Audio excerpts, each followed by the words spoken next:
dans les peines qui sont prononcées en fonction de ces différentes actions, eh bien, il y a eu là aussi un délabrement au niveau de notre justice, puisque les peines ne sont plus faites complètement. On a inventé une réduction automatique des peines. Alors ça, moi personnellement, dans mon projet, je n'en veux plus. La peine, la réduction automatique de peine existe. Et on a encore inventé ensuite des réductions de peine en fonction, je dirais, du comportement de l'individu.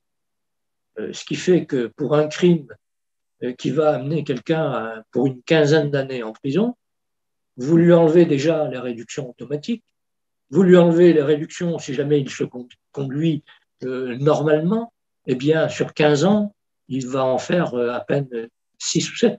C'est insupportable. L'abolition de la peine de mort a conduit là aussi à un délitement complet de notre justice.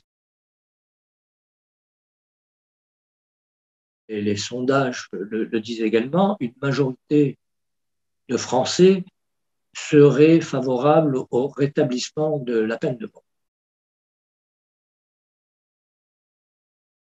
Personnellement, philosophiquement, je ne suis pas un adepte de la peine de mort. Cela étant, compte tenu de l'évolution, c'est un sujet sur lequel il faut peut-être réfléchir.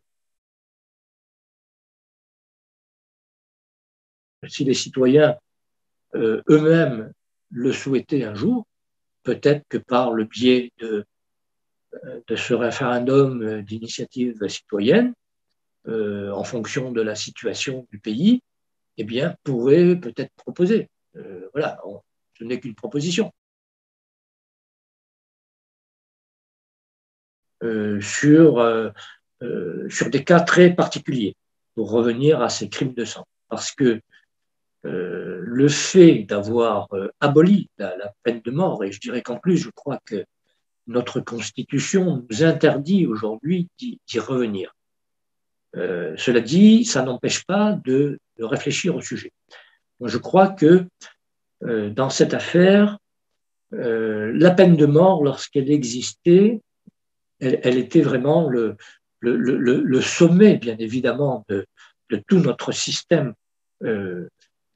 pénal, et qui, même si pendant toutes les dernières années, elle n'a été utilisée que très rarement, elle était quand même un symbole très fort, et eh bien, certains pouvaient peut-être réfléchir à deux fois avant de passer à l'action.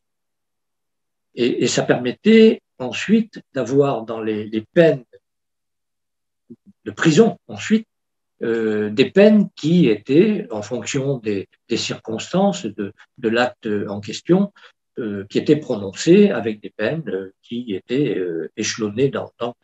Aujourd'hui, la disparition de la peine de mort a fait que, finalement, on ne se soucie aujourd'hui que du sort du criminel et non pas de la victime. Lorsqu'un procès arrive, bien sûr, il a droit à une défense avec un avocat, mais on ne se soucie, les médias ne se soucient que du problème posé par le futur condamné, et non plus par la victime.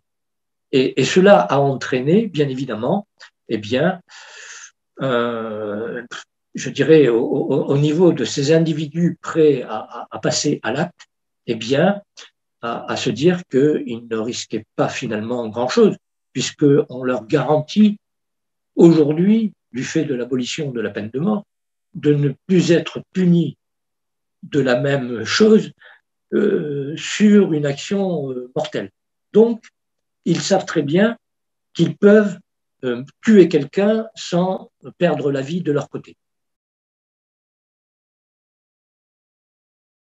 Le problème de cette peine de mort pour les crimes de sang, pour certains crimes de sang, parce que là aussi, il faut peut-être réfléchir, en tout cas pour des crimes de sang contre les forces de l'ordre, par exemple, là, j'estime personnellement que personnellement, je n'aurais pas d'objection.